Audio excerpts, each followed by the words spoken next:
There's just nothing like Thanksgiving in football, isn't there? There is just nothing like it. Thanksgiving and football just go hand in hand. I said that last year doing our Thanksgiving edition of Pigskin Frenzy, and this is Thanksgiving Frenzy too, right here on this beautiful and very cold Thursday morning and Thanksgiving morning. Happy Thanksgiving, everybody. There's nothing truly like Thanksgiving. I hope everyone's going to have a great Thanksgiving. Eat turkey, eat food, whatever food, and not only that, praise the Lord for this beautiful day, because without Jesus, we would not be here for me to do this show here on Thanksgiving or before I go eat with my family and spend time with my family, and not only that, be able to do this show in general. So praise the Lord for him. Praise the Lord for all the families out there who are gathering around for Thanksgiving, and praise the Lord for this beautiful day and special holiday. Welcome to Pigskin Frenzy on this beautiful and chilly Thursday morning. Thank you for joining us. I'm Joel Norris, and whether you're watching on YouTube, listening on Spotify, listening on Podbean, or listening on Apple, a big thank you for taking some time out of your Thursday morning to just sit back, watch, and listen to some NFL coverage presented by me. If you're watching on YouTube, subscribe to the channel, like each episode, leave comments down below. Spotify, Podbean, Apple, all you got to do is just share around with others and follow on there as well. X and Instagram, type in pigskin_frenzy, follow up the pages there. You'll find all things up to date for Pigskin Frenzy. You'll find news and highlights from across college and NFL football. You will find a trivia post on Instagram stories. Go and answer today's NFL question, as well as all things up to date for Pigskin Frenzy. Guys, our website, www.pigskinfrenzy.weebly.com. There you will find all things up to date for Pigskin Frenzy. There's a store coming soon. There's affiliations page coming soon. Check back on that, and we'll get things updated on the website soon. Not only that, there's a Home and About Me page. Learn more about me as your podcast host. There's a platforms page. All the platforms I just mentioned, go to that site and click on there. There's also our link tree as well. Go to there, and also contact info. Name, email, question. I'll answer it on the show or off air if need be. All things up to date for Pigskin Frenzy on that website, www.pigskinfrenzy.weebly.com. NFL today, it was a wild, and I mean absolutely wild, as I'm sitting here comfy and cozy in the war room wearing my sweater. It is absolutely wild what the NFL was last week. I was 1-3 in college. I'm 1-3 this week in NFL, and I was overall 2-6 in my picks this week. I went bold, and it cost me. It bit me right in the butt. But nonetheless, we are going to go over those games. We're going to recap the top matches of Week 12, get a hold of Week 13, some of these good games. And plus, we're covering Thanksgiving for the first time ever. Covering Thanksgiving games for the first time ever.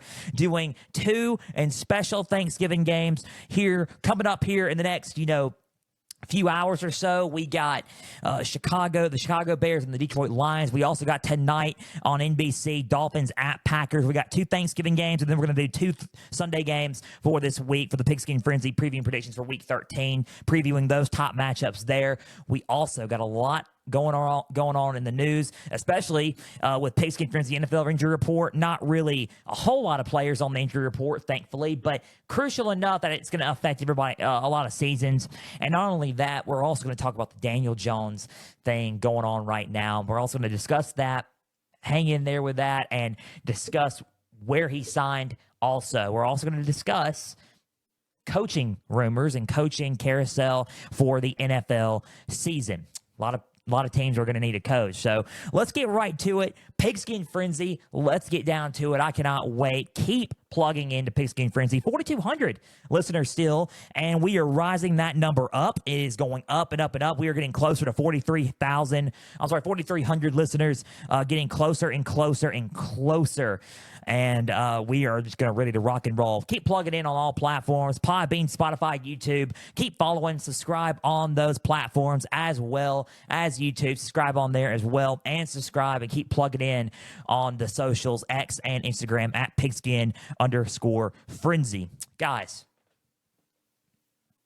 we gotta rock and roll with this, right? We have to rock and roll with this. Kicking it off with Week 12 recap. Vikings Bears. That game was crazy. That was the only game I got right, by the way. So let's get right to it. The game I got right. I picked the Vikings to win. I thought it was going to be kind of a back and forth game, but I thought the Vikings were going to hang in there and do it. I Joel Norris was right about this game, but I didn't think it was going to be this close. Final score, Vikings 30, Bears 27 in overtime. Vikings got the win in overtime. Bears took it to overtime. Bears, and the wild ending was that it was late in the fourth quarter, onside kick for the Bears, and the Bears recovered an onside kick. They recovered an onside kick. It was 27-24. They made it 27-27 and brought it into overtime. Big thing for the Bears there, but the Bears couldn't capitalize in overtime, and the Vikings ended up getting the ball and getting the possession, and they ended up capitalizing there. The Vikings are proving to be the biggest threat to the Detroit Lions in the NFC North. We see the Bears and the Lions play today, another Bears game and another Lions game for us today, but the Vikings are proven to be the number one threat to the Lions in the NFC North. That is a fact. It's not that, and the Packers are coming up right behind them. Maybe the Packers get the Vikings, who knows? But right now, the Vikings are probably the biggest threat right now.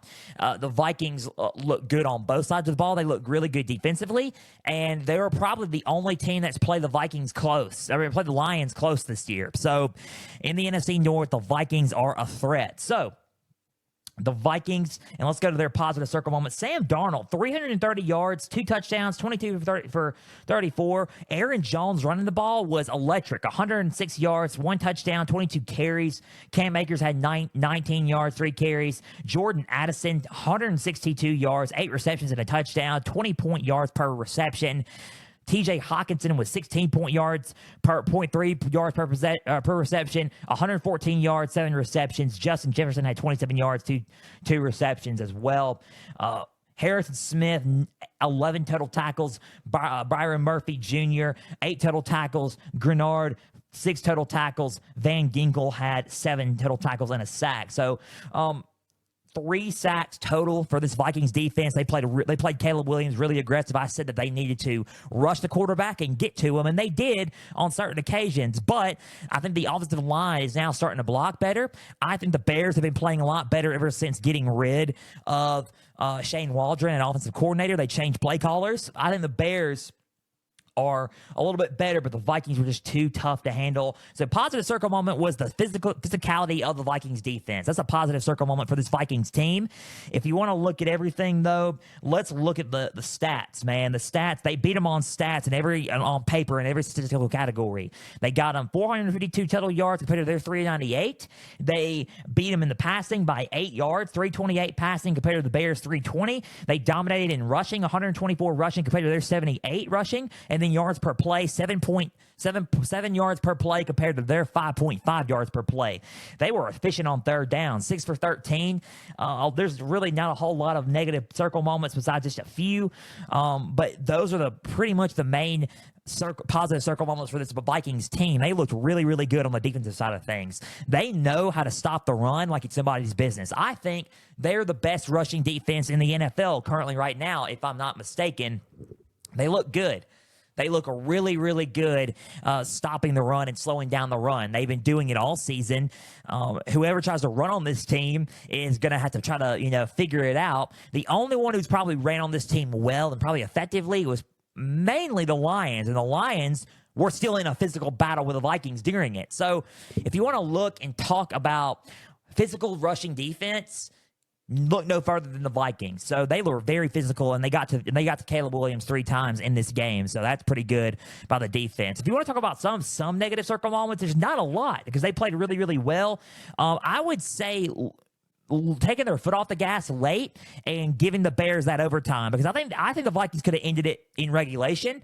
I think the Vikings could have won that game to make it 27-24 instead of 30-27. They weren't paying it to the hands. The special teams were kind of a miscue in this one, especially the hands team to try to recover that onside kick. They could. I think a little bit of it was just paying attention. So in my honest thoughts, I feel like they could have done a lot better on special teams at the very end there. But other than that, I mean, the 5 penalties for 45 yards is not the best. They allowed 3 sacks, so they got to Sam Darnold 3 times. They lost a fumble. But other than that, it wasn't, too terrible. Other than those blemishes, that's pretty much it. Those are the negative circle moments for the Vikings in this game for me. I think that the Vikings are a solid football team. They're 9-2. Sunday, as we look at their schedule, they have the Cardinals Sunday. So that's going to be an interesting game. Cardinals are traveling there. Cardinals are 6-5.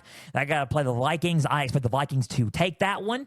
I think the Cardinals are a good team, and I thought they were going to win against the Seahawks, but I feel like the Vikings are just a tad bit better than the Cardinals right now. Vikings can go 10-2.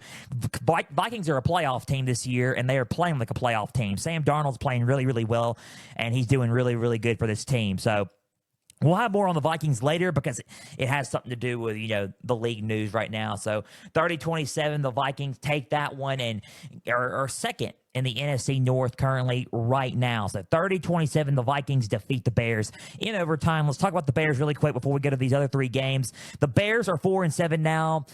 I feel like the biggest thing for them was capitalization in overtime. They really needed to capitalize and score a touchdown. They came away with a field goal, and they could not play defense against the Vikings late in the game, and I think that was the main cause. Or capitalization, excuse me. I feel like they came away with nothing. The Bears did. They came away with nothing, and the Vikings, all they had to do was kick a field goal, and that was it. They really, really, really can't capitalize on a lot, and I feel like that's my problem with the Chicago Bears. I think they need to learn how to capitalize and finish things.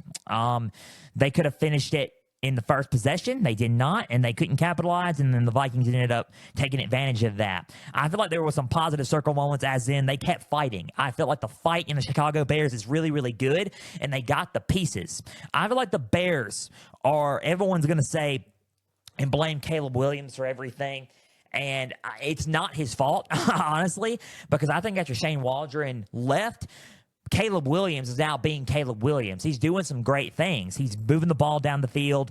He's connecting with his receivers. The offensive line's blocking a little bit better, but not to the point where they need to change, or they don't need to change. They definitely need to change the O-line, but they're going to blame Caleb Williams for this. They shouldn't blame Caleb Williams for this. One, he's a rookie, and two, they got the pieces there. I just think they need better coaching. They need better coaching, better development, and they need the right pieces up front to get him to where he needs to be. And some pieces on defense. They need they need to add some more depth on the defensive side of things. But other than that, they got some of the talent there to make a run. It's just not going to happen this year. It's not going to happen. That's what happens when you're rebuilding an organization, when you're rebuilding a team, getting better. And I feel like they're getting better. They just got to end up waiting till next year because the Bears' schedule is a little bit tough. They got the Lions today. They got the Niners after that, and then they could upset the Niners. They got the Vikings again, the Lions again, the Seahawks, and the Packers. That's a tough remaining schedule. If they could figure out a way to upset a few of these teams, they could find a way into a wild card spot into the playoffs, maybe. But right now, it's looking really, really tough. Let's talk about the game really quick and the Bears side of things. Positive circle moments that I really took away from Caleb Williams is Williams was two touchdowns, 340, 32 for 47. Not too bad. He could have been better at completion and attempts, but not too bad overall. 33 yards, 6 carries, 5 yards per carry on the ground. I think that the running could have been a lot better for the Bears offense, to say the least. 30 yards, 13 carries for DeAndre Swift, a 13-yard run for DJ Moore. Johnson had a touchdown, 2 yards on the ground. DJ Moore, a touchdown.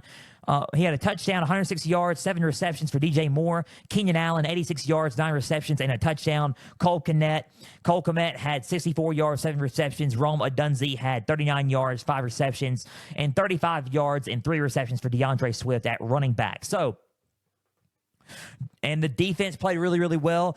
Kevin Byard, 13 total tackles. Tremaine Edmonds had 9 total tackles. TJ Edwards had 9 total tackles as well.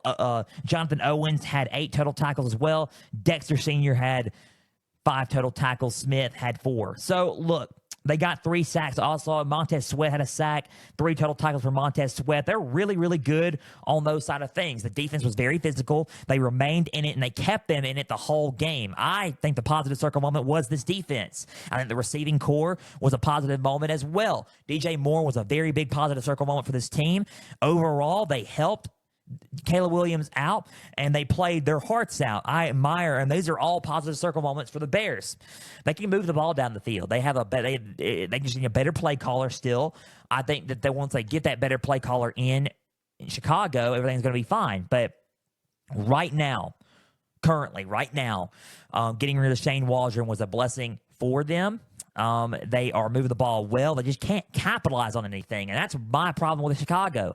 That's the negative circle moment for Chicago. They cannot finish anything. And they didn't. They had the shot to finish it in overtime, and they did not. Same with the Vikings. The Vikings had a shot to finish it by catching the ball on the onside kick, but they did not pay attention to the ball. Bears, they could have capitalized on that first possession in overtime and did not do it. That was my problem. They could have kicked the field goal, and with the way their defense was playing, could have stopped them and got the ball back. Or stopped them and turned the ball over something to win the game. That's my take. That's Joel Norris's take. So let's look at some of the negative circle moments for this team. Positive really quick. Let's go positive really quick. I think total yards, 398, 320 passing. 5.5 yards per play is good. 6 for 17, efficient, kind of efficient on third down, which was solid. Those are some of the positive circle moments for this team. I think here are some of the negatives.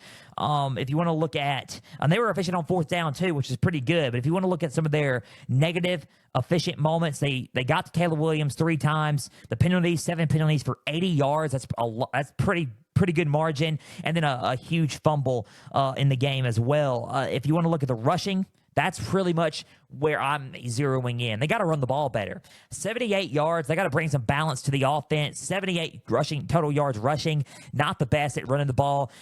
Caleb Williams is developing, and he needs to develop throwing as well. But they need to hand the ball off and present a good balanced attack on offense against these teams.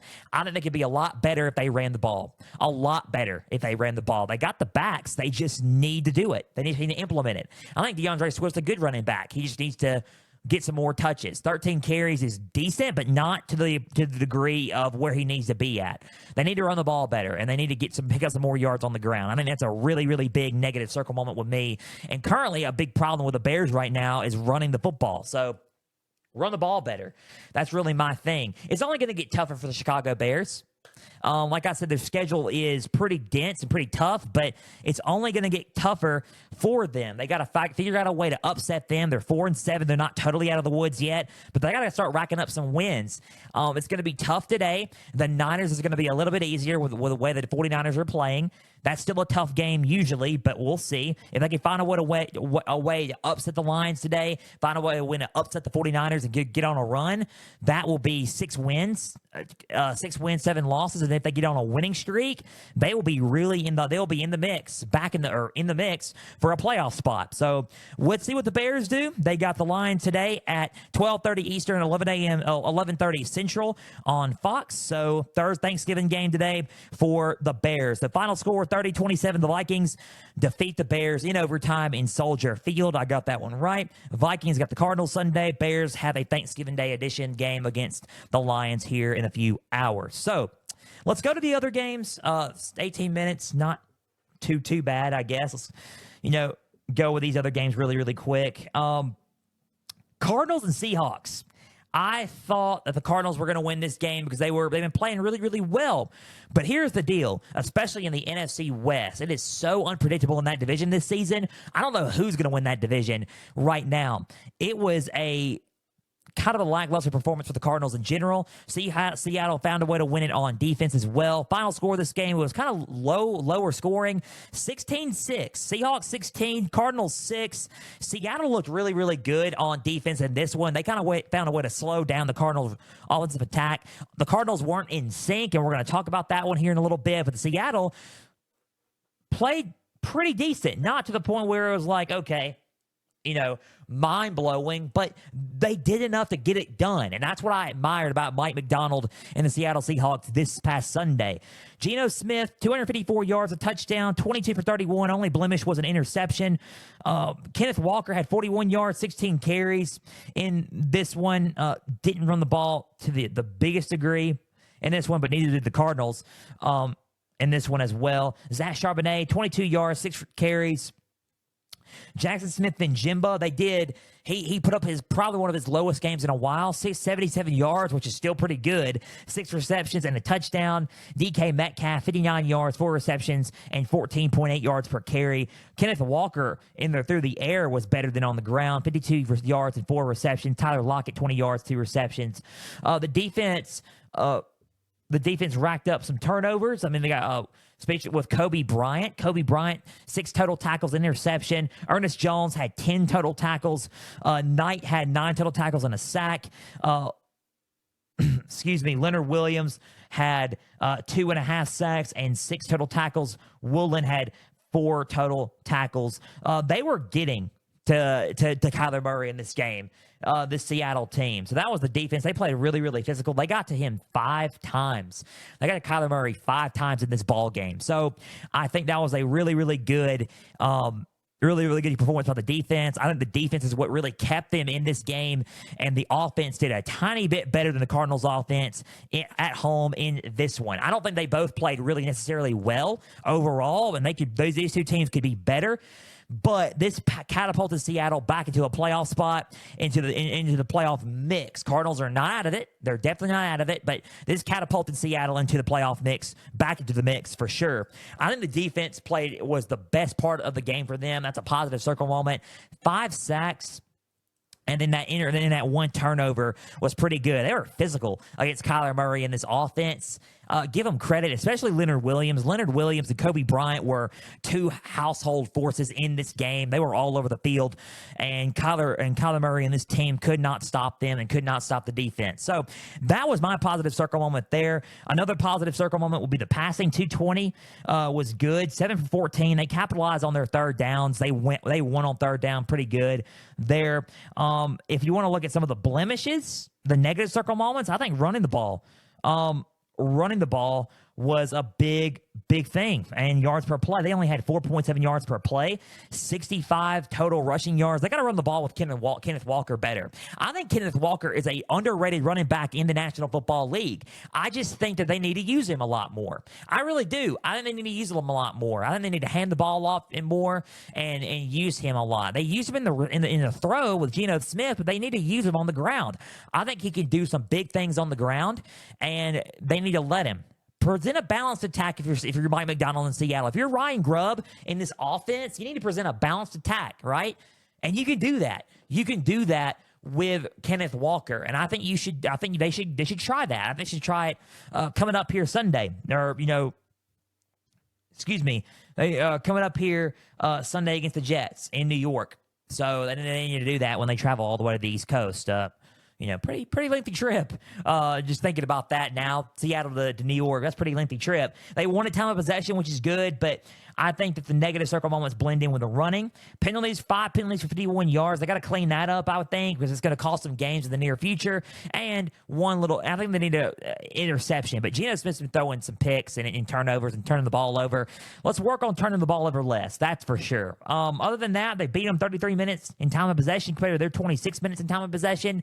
Seattle's a team where they are kind of, and this is my honest assessment on Seattle, they're hot one week and cold the other. They're hot and cold. I don't know what you kind of don't know really when you pick Seattle which team you're going to get, and I think this is one. I think right here this is one. You don't know what you're going to get with Seattle, and in this game we got hot Seattle. Maybe next week, or this coming up Sunday against the Jets, we get a colder Seattle team. Who knows? But it's a hot and cold scenario with the Seahawks, and that's what you kind of get with the Seahawks. Seattle, they have the Jets at 1 Eastern,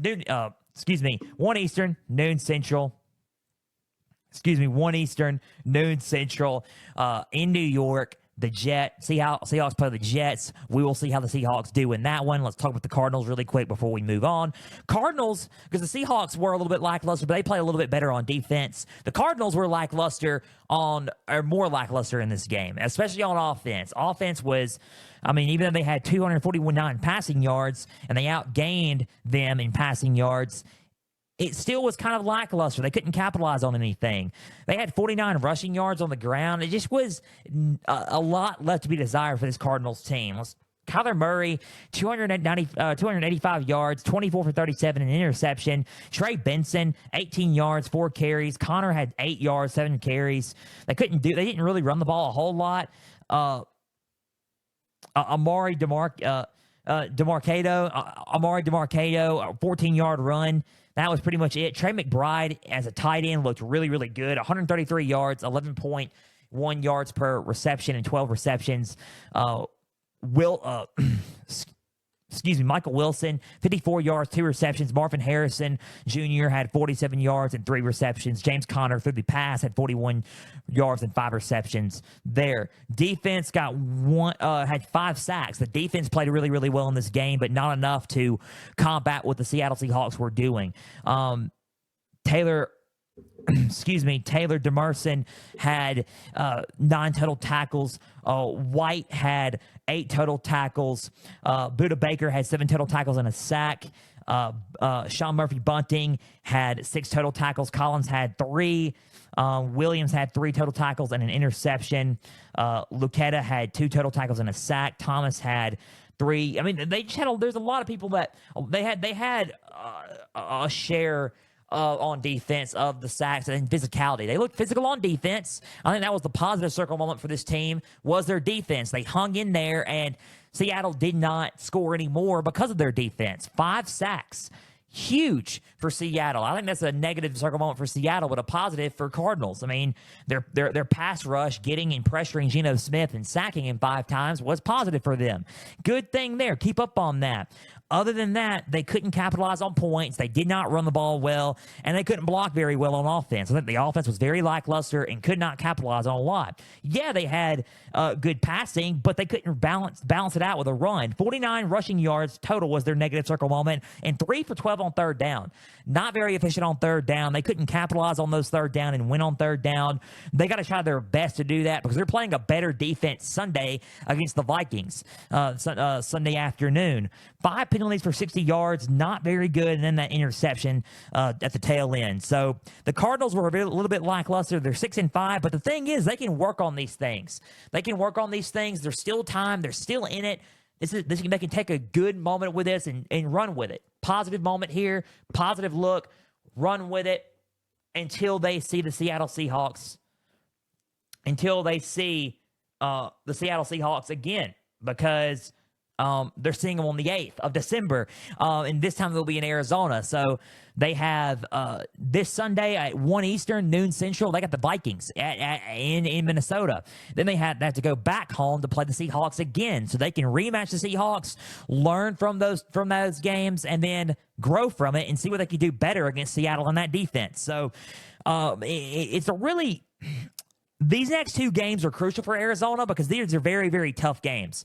The Vikings is going to be a very tough game. I don't really see Cardinals making it past the Vikings, honestly. And then the Seahawks is going to be a rematch, which is going to be a tough game for the NFC West. And then from there on out, they got the Patriots and the Panthers, which is pretty winnable games. And then they end the season on the 29th, and they end the season on the 29th of January 5th against NFC West opponents Rams and 49ers. So they got to go to LA, then they got to go back home to Arizona to play the Niners. So it's going to be tough. So they finish it with divisional opponents, but then after the Vikings and Cardinals, they got the Pats and then the Panthers. So those are 2 winnable games there.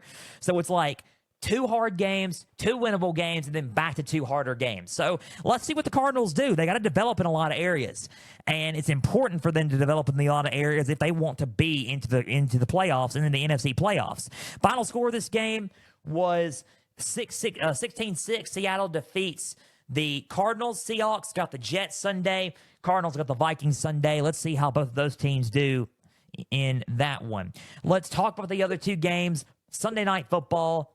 That's a game I got wrong. Let's go to the other 2 games that I got wrong. Eagles at Rams.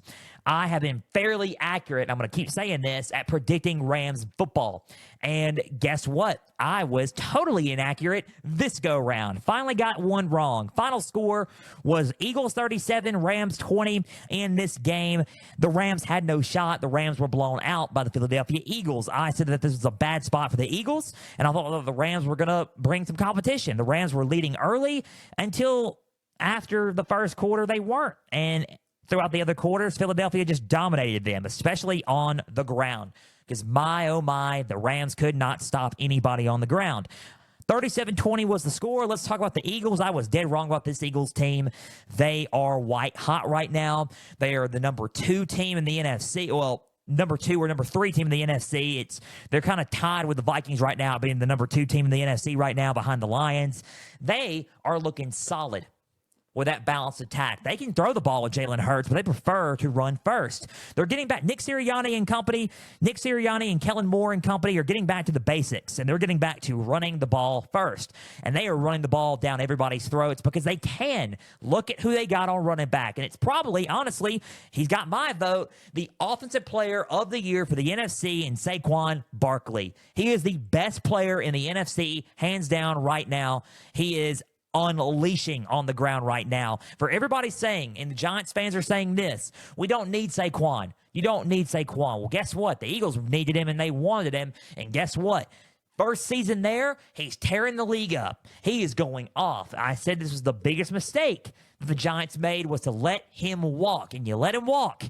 No, no, no. You don't let a man like Saquon Barkley walk away from your organization. They said he's not going to fix everything, but he's going to fix a lot within that. He would have fixed a lot within the ground game in that offense. Yes, the Giants need a quarterback. Yes, they need a better O-line. But guess what? They could have had something positive about that offense, and it was Saquon Barkley. But now they don't have that, and the Eagles do. Eagles gained here. He went off in this game. Positive circle moment. He had 255 yards on the ground, 2 touchdowns, and 26 carries. He averaged 9.8 yards per play, per run, per rush, 9.8 yards per rush. That is a first down per rush.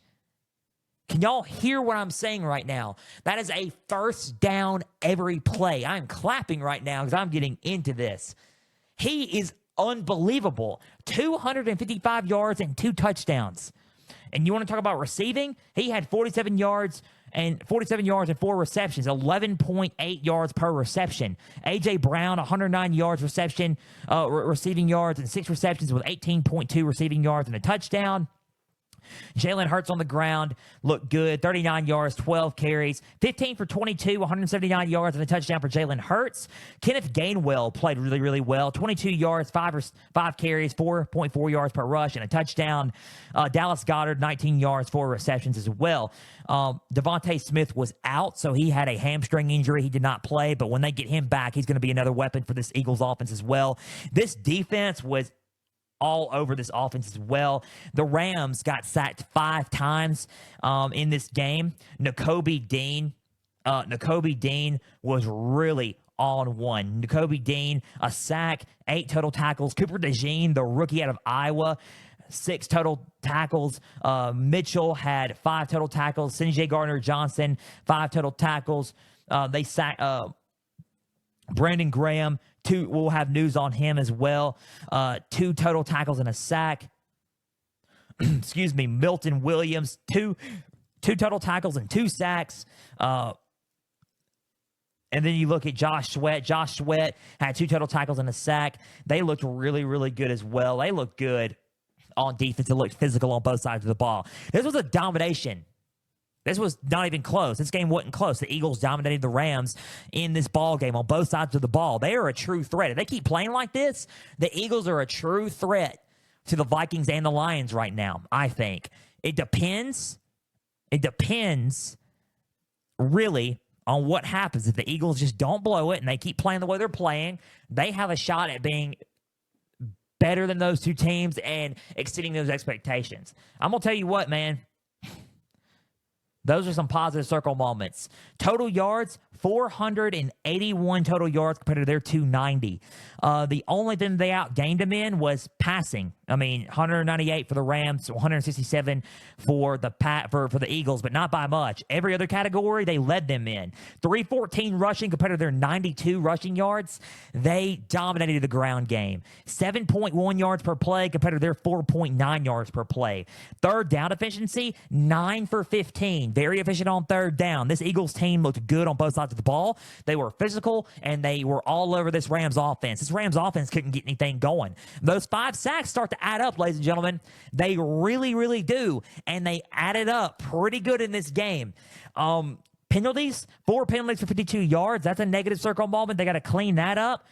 Other than that, that's pretty much it. They played clean ball. They protected the ball. They were very, very physical. And that's about it. There's really no negative circle moment for this Eagles team. They were white hot. Saquon Barkley is the saving grace of this team in this game. They look dominant overall, especially in the run. They're the number 1 rushing team now in the NFL, and it's hard to stop. Who's going to stop them? You got to have a solid defense like the Vikings or the Lions or whoever to slow this rushing team down. It's going to be tough, but we may have that answer Sunday because the Ravens, they're going to Baltimore, and they're playing the Ravens. The Ravens have the 2nd rushing defense in the NFL.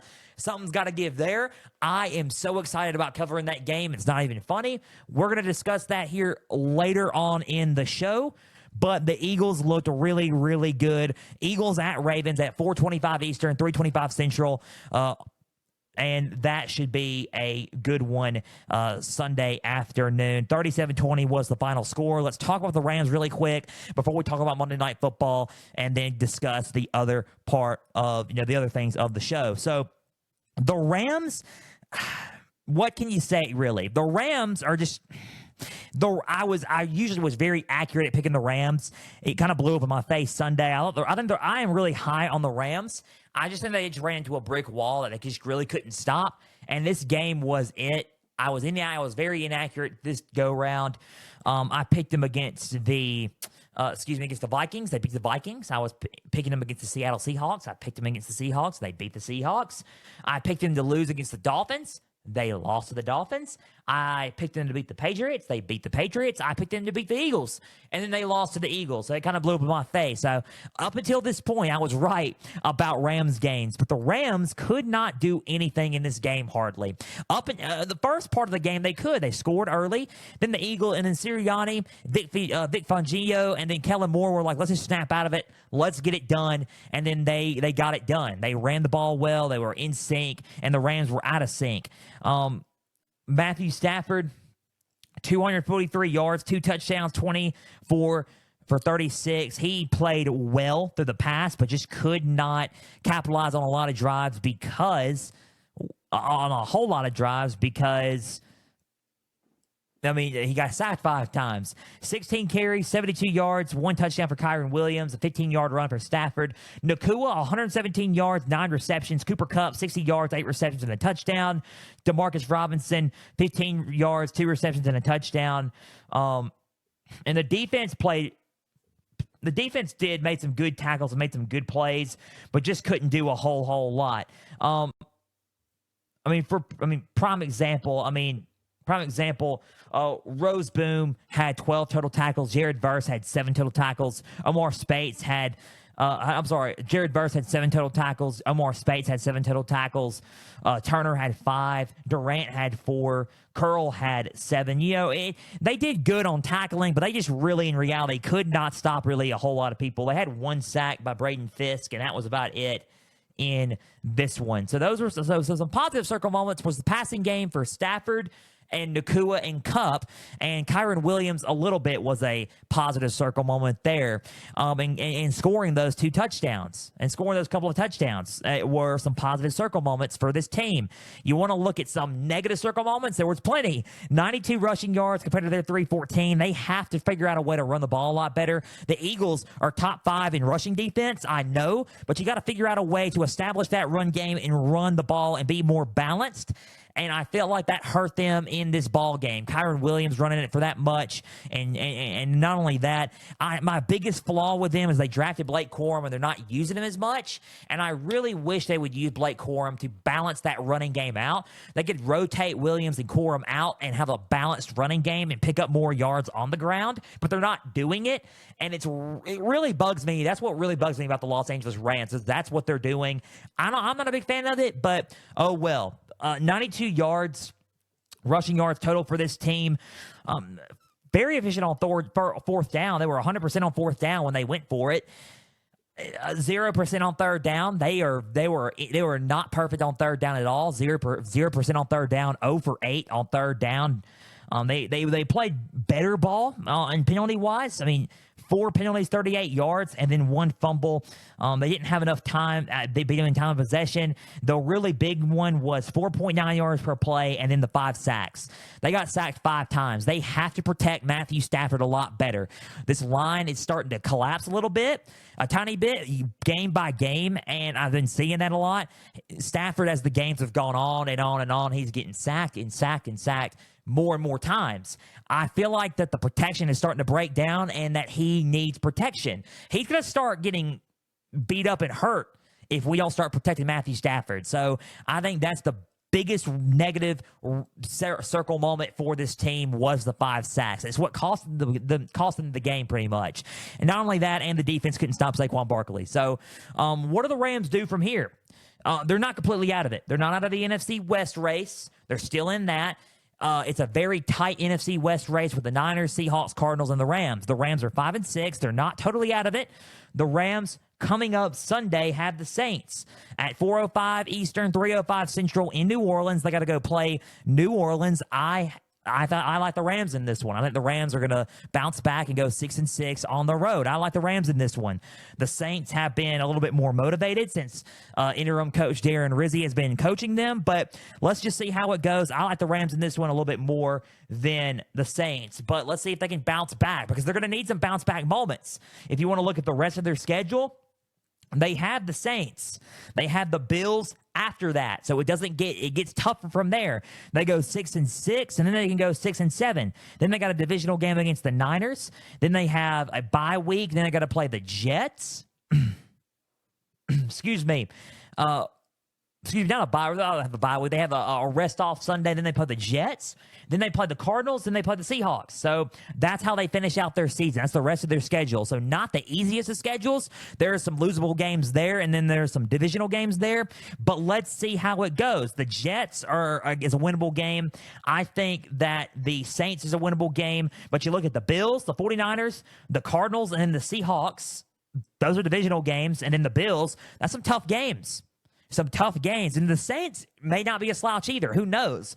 But let's just see what the Rams present. They're not out of the woods yet, but they're going to have to do something to motivate themselves to win these next few games. So final score of this game was 37-20. Eagles dominated the Rams on Sunday Night Football. Eagles have a tough game against the Ravens. The Rams have look for a bounce-back win against the Saints on Sunday. Let's talk about one more game. That's Monday Night Football before we go to the injury report, and let's discuss the news and then preview and predict the Thanksgiving matchups and the Week 3 13 games for Pigskin this week. Preview and predict top matches for Week 13 in the NFL season. Ravens and Chargers. White hot. I've been doing really good at not messing up stuff, and I messed up that one thing, so I'm going to kick myself and bite my tongue on that one. But anyway, Ravens at Chargers, and the battle of the Harbaughs, the Harbaugh Bowl. I picked the Chargers to win that one, and I felt the Chargers were coming off of a huge win. The momentum was on their side. I felt like they were going to, do good on that one and win, and I could not be furthest from being correct on this one. Final score was Ravens 30, Chargers 23. John Harbaugh is now 3-1 against Jim Harbaugh in the battle of the Harbaughs, the Harbaugh Bowl. John wins another one in this one. The Ravens started off slow, and they start off slow in a lot of areas, but they picked it up in the second quarter, and they started dominating overall the rest of the game, especially on the ground.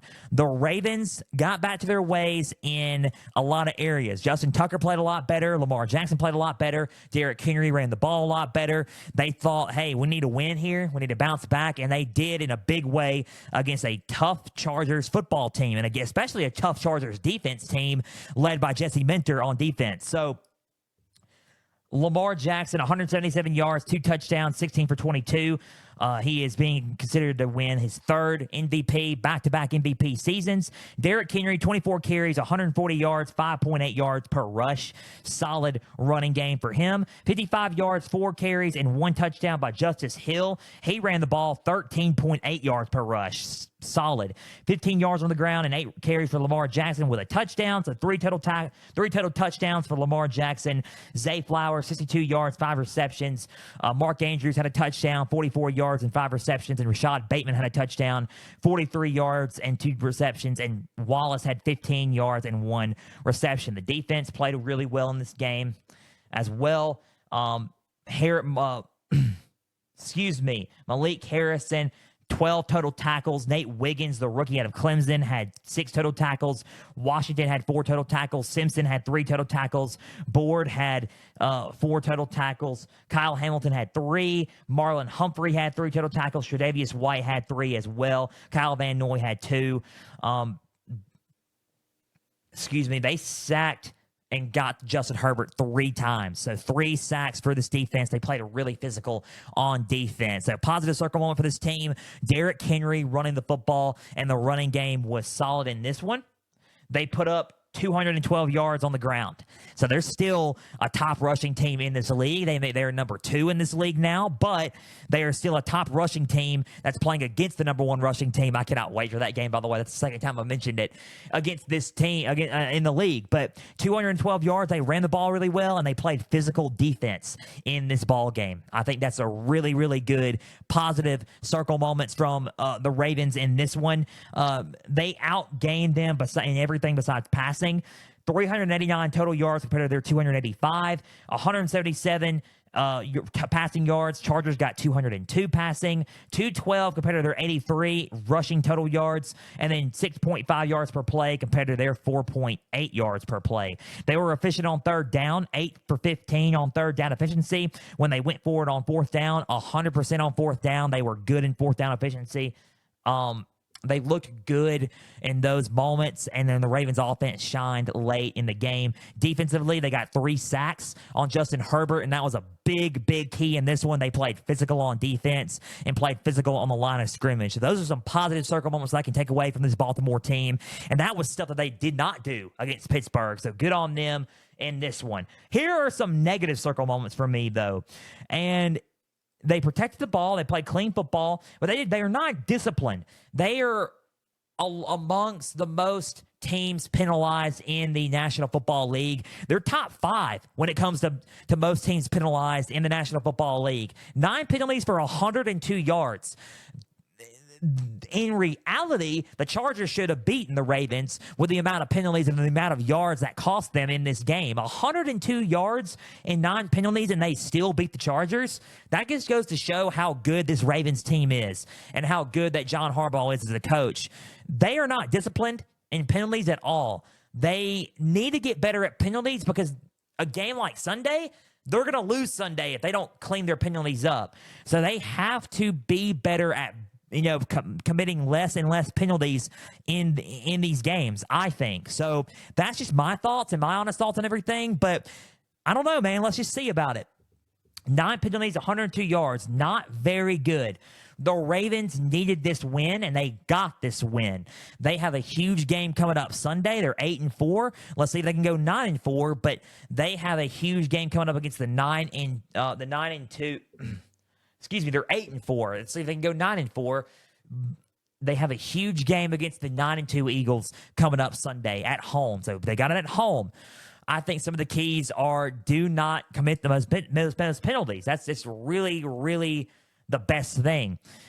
They slow down the running game, and I think that is what really got me with that. So I really liked I really liked that about the Ravens here. So I like that they slowed it down. I also like that the running itself kind of took over the game, and the Chargers couldn't stop it. So I really like that. So coming up Sunday, the Ravens have the Eagles, 4:25 Eastern, 3:25 Central kick. That's going to be a tough game. We're going to predict it. Going to be bold with it. Let's see what happens there. Ravens 30, Chargers 23. Let's talk about the Chargers really quick before we move on in this game. I really like the Chargers in this game and what they did. They kept up and they competed with this team. Because of those penalties as well. Justin Herbert played clean ball, did not turn the ball over. He was 21 for 36, 218 yards. He didn't have any touchdowns, but he did have a touchdown on the ground. 29 yards, 4 carries on the ground, and a touchdown for Justin Herbert. Gus Edwards, a touchdown, 11 yards, 9 carries. J.K. Dobbins, 40 yards, 6 carries. He would leave the game due to a knee injury. We're going to talk about that here in a little bit.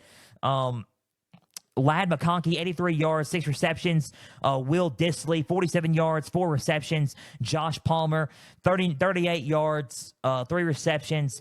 Jalen Reagor, 20 yards, 2 receptions. J.K. Dobbins had 19 yards receiving and 3 receptions there. So Ladd McConkey is their go-to guy, and he looks really good as well. Defensively, Henley, what can you say? 10 total tackles. Niceman, 8 total tackles. Still had 7 total tackles. Ford had 5 total tackles. Joey Bosa had 4 total tackles. Khalil Mack had 4 total tackles. Derwin James had 6 total tackles and a sack. They got to Lamar Jackson once through the sack. So they played physical on defense, on the line of scrimmage as well. They played physical. They just couldn't stop the run. So those are some positive circle moments that we got there from them. They played really physical on defense. Justin Herbert played a really, really good game. He's been white hot since coming off the bye week. And this Chargers team is still a threat to go to the playoffs in the AFC side of things. This is a good football team. Taking nothing away from Jim Harbaugh and Jesse Minter. This defense gave it some challenges. They just did not have the best running defense in the game because the rushing defense kind of gets a little tired when you're trying to stop them from running the ball constantly down your throats. When they just go yard after yard after yard, look, 5 yards per play adds up, and it tires the defense out. I think Jesse Minter's defense just got tired out in this one, and I think that's what happened with the Ravens here, against the Ravens here. Some negative circle moments. There's really not many besides the 83 total rushing yards. They got to run the ball a lot better and have more balance running the football with Gus Edwards and J.K. Dobbins. J.K. Dobbins couldn't help it because he got hurt, but running the ball better, they could do a lot better at running the football. 4.8 yards per play. They had good passing, 202 yards. They had good total yardage. They were efficient on third down, 5 for 14. Not bad on winning the third down battle. Just keep on doing that. 100% on fourth down, 2 for 2, 100% on fourth down. The only blemishes were getting the defense tired out, the running the game. Negative circle moment would be 7 penalties for 62 yards. That's going to cost you some games. You can't do that. And then 4 sacks to Justin Herbert. You got to protect Justin Herbert in this one. So I think those are the key things that Jim Harbaugh and company need to work on and get better at. But they're 7-4. In Jim Harbaugh's first season at Los Angeles, they're 7-4. Huge turnaround than where they were a year ago at this time under Brandon Staley. They're a playoff team. It's from the looks of it. They can have a bounce back week this week against the Falcons. The Falcons coming up Sunday. Falcons are coming off of a bye week after a huge blowout loss from Denver, which is another AFC West team. They're playing another AFC West team in the Chargers this week. Falcons are 6-5.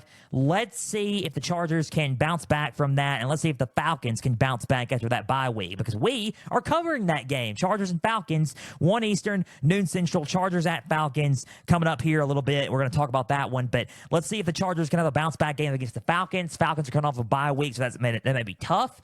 So let's see what the Chargers do in this one. Final score, 30-23 in the Battle of the Harbaughs. Ravens and John Harbaugh get the win over the Chargers and Jim Harbaugh in this one on Monday Night Football. That was the Week 12 recap of the NFL season. Let's talk about the Pigskin Frenzy NFL injury report, the news around the league, my thoughts on everything with Daniel Jones and coaching rumors, and then we'll go with the preview predictions for Week 13 and Thanksgiving Day today, because we need to get going to have, to spend time with our families on this show. So let's talk about the Pigskin Frenzy NFL injury report, man. So first off, news out of Philadelphia. Eagles defensive end Brandon Graham is out for the rest of the season after tearing his triceps in the win over the Rams. So tough break there. They lose a key part of their defense there. Huge miss there. I think that it's going to be it's a big loss. I really do. I think it's going to be a big loss for this team there. I think that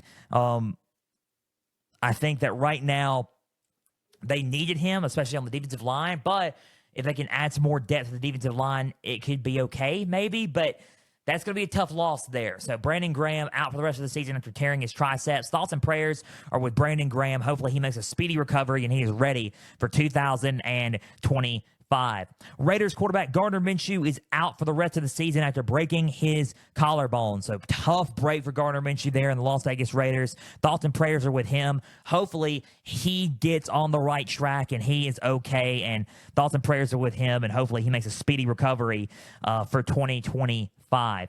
Giants edge Azeez Ojulari will go on IR and miss 4 games due to a painful toe injury. Thoughts and prayers are with him. Hopefully he makes a speedy recovery in the next few weeks and he comes back stronger and better than ever. They really need him on the defensive side of things with Brian Burns and Kayvon Thibodeau and Dexter Lawrence on that D line. So tough break that Azeez Ojulari is out with a painful toe injury. Speaking of the Giants quarterback Tommy DeVito, forearm, is considered a long shot and questionable to play today versus Dallas. And Drew Lock is next up to start. So keep an eye on that one. If you own him in fantasy, keep an eye on that one. He's a long shot to play. We'll keep you up to date with everything on that one. When we find out news of it today, he is considered a long shot right now to play, and Drew Lock is next up to start. Chargers running back J.K. Dobbins, and hopefully Tommy DeVito is, thoughts and prayers are with him, and hopefully everything goes well with him. Chargers running back J.K. Dobbins, his knee is expected to miss some time and will be out versus the Falcons Sunday, so they lose a big part of their offense in the ground game. J.K. Dobbins, with that knee injury that he suffered against the Ravens, he will be out Sunday and may miss some more time after that as well. So thoughts and prayers with J.K. Dobbins. Hopefully he heals up quickly and it's not too serious and he is back and ready to go within the next few weeks or few games. So thoughts and prayers with J.K. Dobbins, and hopefully he makes a speedy recovery. Last but not least, Chiefs running back Isaiah Pacheco is expected to return and play Friday versus the Raiders tomorrow on Black Friday. So big news there. The Chiefs will rotate their backs with Kareem Hunt and Isaiah Pacheco. Welcome back, Isaiah Pacheco. Hollywood Brown as well, and this is a news one on the injury report too. Marquise Hollywood Brown, they're optimistic that with his shoulder could return to practice in mid-December. That is reported by The Athletic. That was reported yesterday. So Hollywood Brown may return soon as well. So thoughts and prayers with everybody on this list, and welcome back to Pacheco and Brown and everybody else on this list. Thoughts and prayers, and hopefully everybody is okay and makes a speedy recovery and gets ready and right to play again soon. So thoughts and prayers are with everybody on this list. That was the Pigskin Frenzy NFL injury report for this week. Let's discuss some news around the league and discuss my thoughts on everything as well. And it's, two things. Daniel Jones was released by the Giants the other day. We all knew that was coming. I said that on last week's show that he was likely to be released on the end of the year. I didn't expect it to be that soon, but Daniel Jones went up and said, "Hey, I'm done. I'm ready to go." Well, here we go. He's done. But but there were some teams he cleared waivers, right? And he cleared waivers and he was a free agent. He was zeroing in on his choices and he found a home. The Vikings have signed Daniel Jones to their practice squad. So he is on their practice squad initially. They have Sam Darnold. They have J.J. McCarthy that they just drafted, and who J.J. McCarthy is long-term for Kevin O'Connell in this team, as well as now they have Daniel Jones on their practice squad. Could be an emergency third-string quarterback. So Daniel Jones is on their team. He is signed to their practice squad. Daniel Jones, man, finds himself a home a week after leaving the New York Giants. So the New York Giants, he was there for years. They signed him to that big money deal, and the Vikings now have signed him. So what's this mean for Daniel Jones? I don't rightly know. other than the fact that he could be a liable asset and as a backup to this Vikings organization. He could be. And then let's just see how it goes, really. They have two other quarterbacks ahead of him. They have guys that they are considering more long-term than Daniel Jones, it looks like. But maybe Daniel Jones is insurance, as good at insurance, as like an insurance policy may be good. And not only that, he may be an insurance policy, and he may be a viable option in the near future to start. Who knows? But the Vikings picking him up, add some more depth to that quarterback room, which is pretty good for that Vikings team. So let's just see how it works out and pans out. The Vikings sign him to that deal. So what does this mean for the New York Giants? Well, if you want to look at the New York Giants in the future at the quarterback position, yes, they had Tommy DeVito. Yes, they had Drew Lock. And if they trust in them, great. If Joe Sheen trusts in him, great. He does. If John Mara trusts in them, great. If Daboll trusts in them, awesome. But if they don't, there's a thing, and it's a good thing. It's called two things. You look into free agency, and then you also look into the future. And the future is called the 2025 NFL Draft. And if you look into the NFL Draft, maybe, just maybe, you can draft some quarterbacks. Shadur Sanders is going to be a top option. You got Cam Ward from Miami being a top option. You got Carson Beck, who most likely will be a top option. Jalen Milroe could be a top option in those classes. So you got a lot of guys who are in there who could be a top option for this Giants' future. So let's just see what the Giants, where their heads at with everything right now for the rest of the season. Tommy DeVito looks like he's going to be the guy and could be Drew Lock if he plays today. So let's see what the Giants do and what their future is going to be there. So that's the latest news out of Daniel Jones. That's the latest news out of the New York Giants. Let's move on to some coaching news really, really quick, and let's talk about this and give you my thoughts on this before we preview and predict the top matchups for Week 13 in the NFL season and some 2 Thanksgiving Day games today. So this is reported by ESPN. Interesting piece there. Mike Vrabel is considered a tier above Bill Belichick in coaching lists right now. And my thoughts are, I kind of agree with that, if you want to be real. I thought this was a very interesting piece that I saw there. They said that he is considered above a little bit, a tiny bit above before Bill Belichick. Nothing against Bill Belichick. I just think that Mike Vrabel is a very underrated coach, and and I was surprised he didn't get hired, but I think he will get hired. I think him and Bill Belichick will be the top 2 names in coaching in the NFL coaching vacancies and carousel this offseason. I think, and before this offseason and in December, when teams are going to be out of the playoffs. So Mike Vrabel is a good option. I think for a lot of teams, I am a very big believer in Mike Vrabel. I think that Brian Callahan's a good coach and a good fit for Tennessee, but I think Mike Vrabel was a little bit better. I think that Mike Vrabel did a lot of good things for Tennessee. He led them to the number 1 seed in the playoffs in a lot of areas. He upset the Patriots and Tom Brady in Tom Brady's last game as a Patriot. Mike Vrabel has done some fantastic things as the Titans. He didn't deliver him a Super Bowl, but he almost brought him to an AFC Championship game as a Titan. So, and the Titans really haven't done a whole lot since then. Nothing against that. The Titans, in the last few years of Mike Vrabel didn't do the best, but in the majority of his seasons, he looked really, really good. I think Vrabel's a good coaching option. I think whoever hires him is a good hire, and he can bring the best talent and run an NFL team as a good coach. So let's just see what Mike Vrabel does. Let's see what Bill Belichick does. I think Bill Belichick may coach. Let's just see. But Vrabel being ahead and a tier above him right now is not surprising to me at all. So I agree with that piece, and I agree that he should be a tier ahead of Bill Belichick right now in the National Football League. So those are my thoughts on that. Take it as you will. Comment me. At me on X, at me on Pigskin Frenzy on Instagram. Tell me that I'm wrong, but I think that Mike Vrabel is a step ahead right now in coaching list also. So moving on, let's talk about the Week 13 preview and predictions of the NFL season.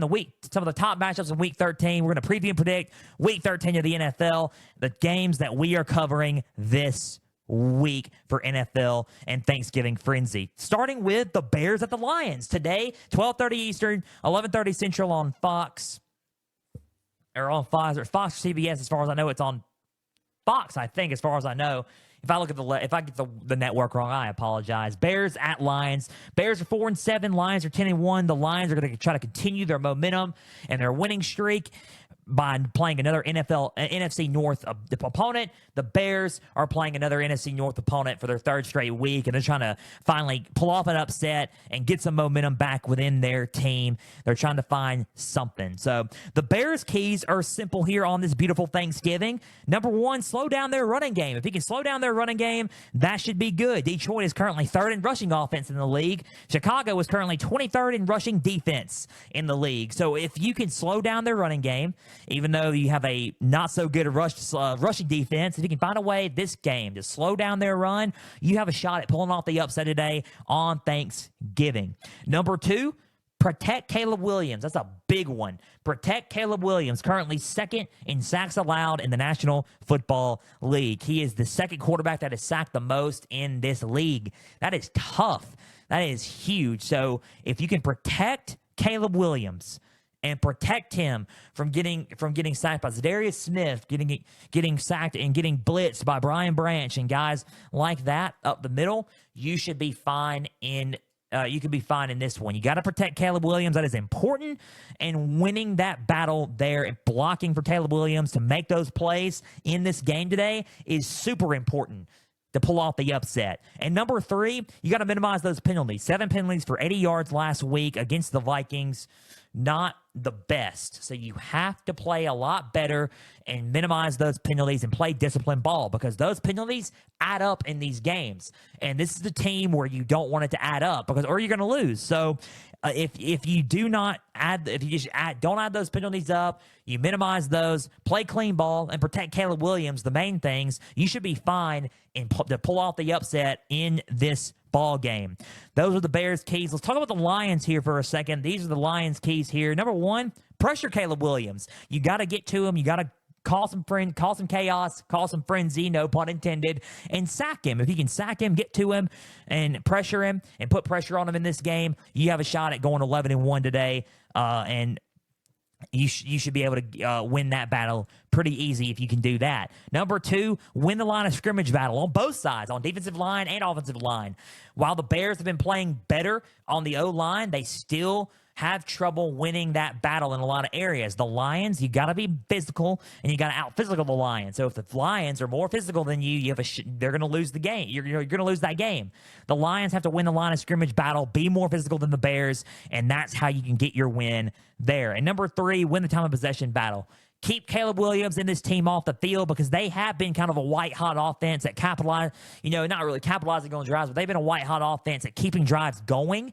And if you can keep them off the field and win the time of possession battle and lower their third down conversions as well, I think you got a shot at winning this ball game. So number three, you got to win the time of possession battle and keep them be on the field more than they're on the field, and keep them off the field as much as you can. So those are the Lions' keys in that one. Who do I got winning this ball game today? I think this game's going to be closer than what a lot of people think it's going to be. I think the Bears are going to come out. They're going to come out swinging and fighting. I think they got the talent to swing and fight. However, I think that the Lions are going to land too many blows in this match. Give me the Lions to defeat the Bears in this one. The Lions go to 11-1 and defeat the Bears. The Lions get them. The Lions win. I think they win 24-17. Lions 24, Bears 17. The Bears go to 4-8. The Lions go to 11-1. Give me the Lions to defeat the Bears here on Thanksgiving. Thanksgiving night tonight, 8:20 Eastern, 7:20 Central on NBC. Dolphins at Packers. Interesting game game's going to be. In Lambeau Field, Dolphins are on a huge winning streak right now. They're looking to keep up that momentum. The Packers are coming off of a big blowout win against the Niners. Dolphins are going to keep it on chugging along. They beat the Patriots last week. Packers defeated the 49ers in a big-time blowout win in Lambeau. Home game for the Packers. Both teams are looking to keep up their momentum. Let's see what happens in this game, because this game is quite interesting in a lot of ways. I was conflicted before doing this show on who I was going to pick tonight, but I got my pick result in my head. Let's talk about these keys, though. Dolphins keys, number one, protect the football. Green Bay snagged 3 turnovers versus 49ers. Miami has been really, really good at protecting the football as of late and has not been turning the ball over, but Green Bay has been good at forcing those turnovers. So just protect the football. You can be all right if you do. They snagged those 3 turnovers last week against the Niners. Just protect the ball. That's very important in this one. You got to win on third down. 4 for 12 on third down versus the Patriots. Not the best on third down for this Dolphins team last week. They got the win, but not the best. So they got to be a lot better on third down in this game, especially against this team, and capitalize on those drives. So they have to win on third down and do a lot better tonight and capitalizing on those drives. Number 3, slow down their running game. Green Bay is currently 4th in rushing offense right now in the league. Miami, however, is currently 10th in rushing defense. They got a top 10 rushing defense. So if they can find a way to slow down Josh Jacobs and make this offense one-dimensional, they really have a shot at winning this game tonight. They have presented some challenges with other teams where they have made teams one-dimensional. So I'm very curious to see if they could implement this key in this game coming up tonight. So let's just see what happens. I think the Dolphins can do that. They're 10th in rushing defense, so let's see what they can do tonight. Those are the 3 keys for the Dolphins. Here are the Packers' keys. Number 1, you got to force those turnovers. They have not turned the ball over the past few games. The Dolphins have not, but you can be the first team right now to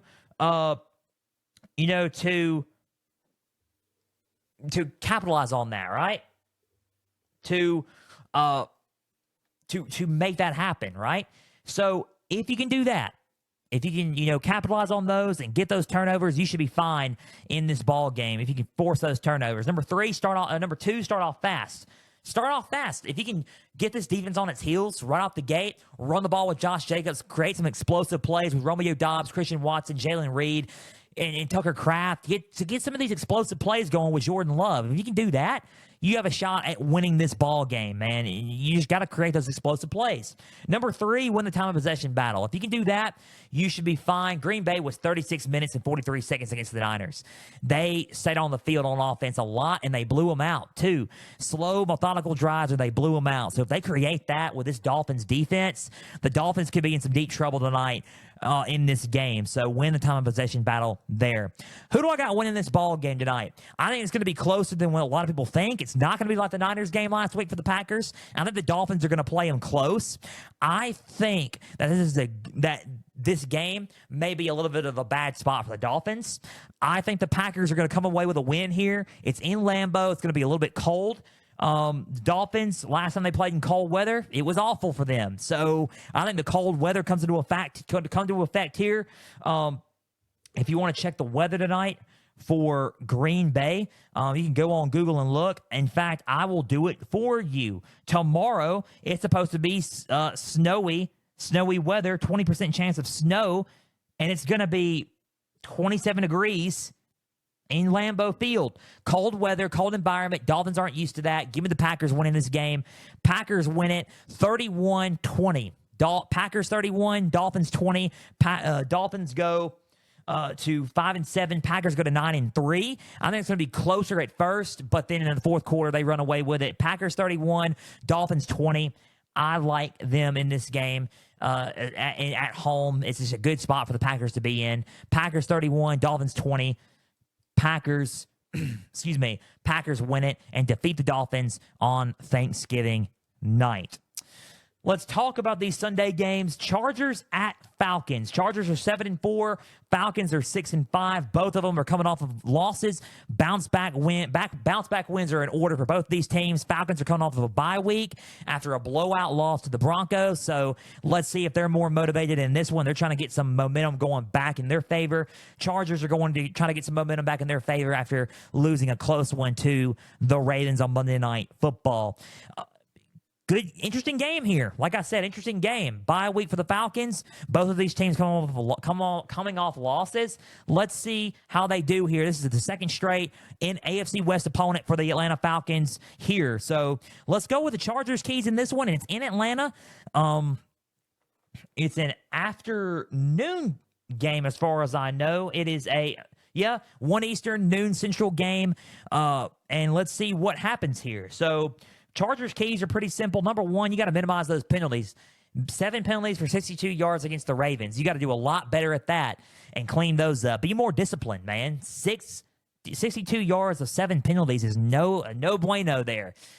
Be better at the penalties. Lower the penalties and capitalize on those drives and playing clean ball, man.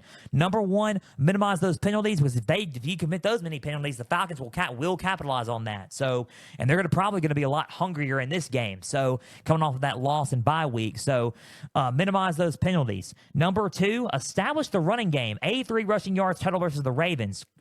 Atlanta currently is 17th in rushing defense in the league. You can capitalize on that. They're not the best rushing defense you face, so capitalize on that and run the ball with Gus Edwards. This coming up Sunday. Run the ball and shove it down their throats and create a balanced attack and beat them that way. So you can do that. You can definitely do that. Run the ball and establish that running game this coming up Sunday. Number three, pressure Kirk Cousins, man. Get to him. Sack him. Force some turnovers a little bit. If you can do that on defense, you're fine. They have a solid defense under Jesse Minter, and I think if they pressure him, they collapse the pocket, create sacks, create big plays on defense by pressuring Kirk Cousins, they got this game in the bag. I really, really think so. So big key there is to pressure Kirk Cousins and get to him. The Falcons' keys are, number one, you got to win on third down. 4 for 13 on third downs versus the Broncos. Not the best at all. They got blown out by the Falcons, by the Broncos, 38-6. Big day for Bo Nix there. If he can find a way to win on third down and capitalize on those drives, you have a shot at winning this ball game. So number one, win on third down. Number two, minimize those penalties. 6 penalties for 52 yards versus the Broncos. Another reason why you lost to the Broncos. You had big yardage for penalties, and it adds up, especially when you can't capitalize on anything for sure. So just shooting yourselves in the foot. Do not shoot yourselves in the foot. Be disciplined and find a way to lower those penalties, and it will probably help you capitalize on a lot of drives and could win the game. So number two, just minimize those penalties, and you should be fine. And number three, protect Kirk Cousins. He got sacked 4 times versus the Broncos. This is a defense where they can get to Kirk Cousins. Protect him. Do everything in all your might on the offensive line to protect Kirk Cousins. Just protect him. You should be fine. You're bringing guys back from the offensive line in this one. Protect Kirk Cousins, and you should be fine in this ball game. And Kirk Cousins can do some of his magic at home in this one. That's what the Falcons' keys or the Chargers' keys just a minute ago. Who do I got winning this ball game? I think this game's going to be a lot closer. The Falcons are well rested, coming off that huge blowout to the Broncos. I think it will be back and forth. I think, though, that the Chargers defensively is just a little bit better than what the offensive line of the Falcons are bringing to the table right now. I think the Chargers are going to win. I think they're going to squeak with get a nice bounce back win on the road in Atlanta. They get the win. They squeak by with a win. I think it's going to be closer than what people think, though. I got them 28-24. Chargers 28, Falcons 24. Chargers go to 8-4. Falcons go to 6-6. The Chargers get the win, 28-24 over the Falcons this coming up Sunday. Last but not least, Eagles at Ravens. Eagles at Ravens in Baltimore. Eagles are 9-2. Ravens are 8-4. 4:25 Eastern, 3:25 Central. Eagles at Ravens, 9-2 Eagles, looking to continue their wave of momentum. They're on a huge winning streak. They are white hot at running the football and on offense right now. The Ravens are looking to continue that momentum after getting a nice win over the Chargers this past Monday. They're 8-4. 2 of the best rushing teams in the NFL and top 5 rushing defenses going head-to-head in this one. It's a huge game, probably the biggest game of the weekend for the NFL slate of games for Week 13. This is a huge game, and it's going to be huge on record. So, Eagles at Ravens, something's got to give here. Both of them are good at running the ball. Both of them are good at stopping the run. There's some things that they got to clean up. There's some things that they can keep on doing. It's going to be a good offensive showcase. So let's see what these keys hold for these two teams. I'm so excited about covering this game. So, Eagles' keys are simple. Number one, you got to establish the running game, man. Easy. Philadelphia is currently first at rushing offense in the league. Baltimore is currently second in rushing defense in the league, though. That's the caveat. Who's going to win that matchup? That's the best question that you can ask yourself in this game. That's the best question you can ask yourself in this game. Establish the run game. Try to run it down the second rushing defense in the league's throats. And if you can do that, you have a shot at winning this ball game. Saquon's hard to stop, so if you can do that, that's very good for you guys. Number two, win on third down. 9 for 15 on third down versus the Rams. If you can win on third down and capitalize on those drives, that's a huge win for you guys in Baltimore. You have to win on third down. You got to continue those drives and capitalize on those drives. So win on third down. That's number two. Number three, slow down their running game. That's pretty simple. No, Baltimore is currently second in rushing offense in the league, only behind Philadelphia. Philadelphia is currently seventh in rushing defense in the league. They're seventh in rushing defense. So top 10 rushing defenses in the league going head-to-head. Currently seventh in rushing defense in the league. So if you can slow down their running game and run the ball all over them, it's going to be a good day in the offense for you guys in Baltimore. So those are some two big points there. Win on third down, establish the run, and literally slow down their rushing attack. And if you can do those three things, you're going to come away with your 10th win on your record this coming up Sunday. The Ravens' keys are simple. Number one, slow down their running game. If you can slow down their running game, you should be fine in this one. And I think they have the defense to probably do that a little bit. So if you can slow it down, you should be fine in this one. Number two, minimize the penalties. That is a huge thing in this one. 9 penalties for 102 yards versus the Chargers. That's losable right there. That's a losable key right there. If you keep doing that, you're going to play a team like a Philadelphia, play a team like a Kansas City again, like a Buffalo in a rematch or whoever, and you're going to lose because you're committing so many penalties. It's going to catch up to them.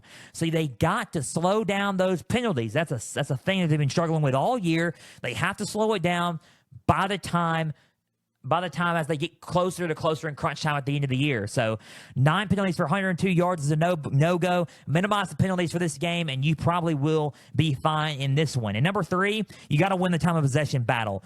Be better at time of possession in this one. I think if you do that, you should be fine in this game. You got to keep them off the field. If you can keep them off the field, you should be good in this one. I really, really do think so. So I think that if you can keep them off the field and you can have the remaining minutes on there and just hold on to that clock, you should be fine in this game. And it will take away what they do on the ground. So number three, win the time of possession battle there. Who do I got winning this ball game? I think that the Eagles are on a hot winning streak right now. I picked against them last weekend, and I picked against the Ravens last weekend. It's two tough teams, and you don't really know who you're going to pick. It's really tough. I was conflicted about this one before getting on air, but then I started thinking to myself, they have a good running team, but I'm going to tell you what, that defense is solid. I don't think the Eagles have played a running defense like this yet. It's on the road. Ravens have home field advantage.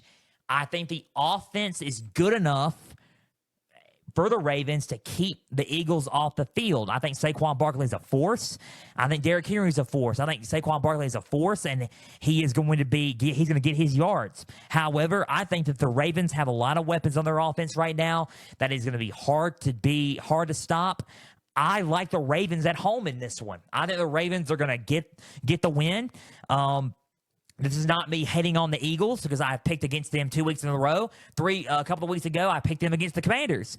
I think they were in a better spot to beat the Commanders than the Commanders were. So I'm picking the Ravens in this one. I think the Eagles are going to go 9-3. Ravens are going to go 9-4. The Ravens get a huge home win this Sunday against the Eagles. They win it and they beat the Eagles 28-21. Ravens 28, Eagles 21. I like the Ravens to defeat the Eagles and go to 9-4, and the Eagles go to 9-3. The Ravens do just enough to slow down that running game to pick up a win in this one. The Ravens defeat the Eagles to go to 9-4, and they win a tough home game against the Eagles. So give me the Ravens to win it. That was the Week 13 preview and predictions. That was our games that we are covering for Pigskin Frenzy for NFL. That is all that we got for today. A big thank you for taking some time out of your Thursday and your Thanksgiving morning just to take some time just to sit back, relax, and just listen to some NFL coverage presented by me. Now, if you're watching on YouTube, subscribe to the channel, like each episode, leave comments down below. Spotify, Podbean, and Apple, all you have to do is just share around with others and follow on there as well. X, Instagram, and Facebook, just type in Pigskin Frenzy. Follow up the pages there. You're going to get episode updates. You're going to get news and highlights from across college and NFL football. You're going to get a trivia question on Instagram stories. Go and answer today's NFL question as well as all things to date for Pigskin Frenzy, X and Instagram, rather. www.pigskinfrenzy.weebly.com is the website. Go and check out everything on that site. More on that coming soon. Big thank you for taking some time out of your Thanksgiving morning and your Thursday morning to just sit back, watch, and listen to some NFL coverage presented by me. Enjoy these weekend slate of games for both NFL and college. We will be back Tuesday with our latest edition, college football edition of Pigskin Frenzy. Conference Frenzy is upon us. We're going to recap the Showdown Saturday games. We're going to preview and predict all the conference championships. We're covering all of the conference championships. Conference Championship Frenzy, we will predict that, preview and predict those games. We are also going to release our latest round of the Frenzy College Football Playoff rankings, our latest set of Frenzy rankings. You're not going to want to miss that for Tuesday. So until Tuesday, I'm Joel Norris signing off. We will see you then. Happy Thanksgiving. May the Lord bless you guys on this Thanksgiving. Enjoy this weekend slate of games. Happy Thanksgiving. Enjoy it. Enjoy the meal. May the Lord bless you all. I'm praying for you all. As always, stay the course.